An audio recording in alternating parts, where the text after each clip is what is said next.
Hey guys, it's Gabrielle, and today we're going to be putting the slip-on exhaust on my 2026 Ninja ZX4RR. Exhaust was given to me by one of my close friends. Shout out to him, by the way. I'm going to show you guys a clip before I put the exhaust on and then a clip after I put the exhaust on. That way you guys can see a difference of how it sounds. It's pretty big difference from what I've heard. So we're going to jump into it.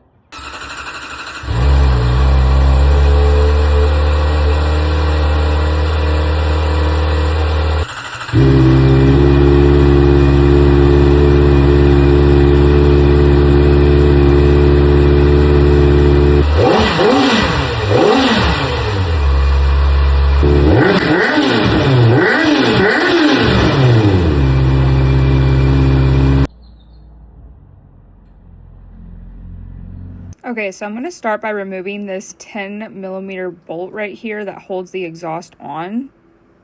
There's also a nut on the back that I didn't realize was on there.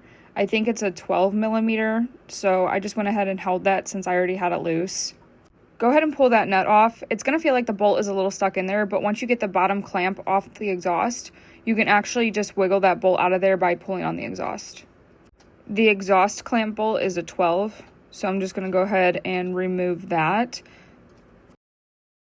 Once you get that clamp loosened, you can go ahead and just kind of wiggle on the exhaust and that top bolt will come out.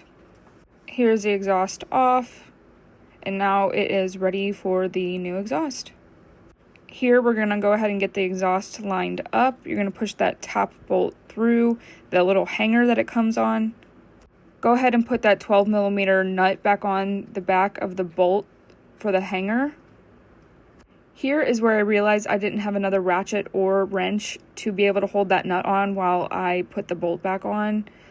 So I just used a 12mm socket and held it on the back. It was actually pretty easy and I got it nice and tight and secured. Here I'm removing the bottom heat shield because I did not like the way it looked and it was kind of also in the way of the clamp. So I just went ahead and took that off and I'm leaving that off.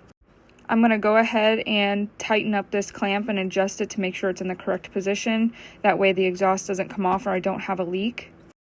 And the new clamp indeed had a 10mm bolt on it to tighten that up. Okay guys, huge difference. I don't know if you can tell over video, but in person it sounds a lot better. It's a lot louder. I'm thoroughly impressed. It was about a 10-minute install. If you're thinking about that exhaust for your ZX4RR, definitely go ahead and do it.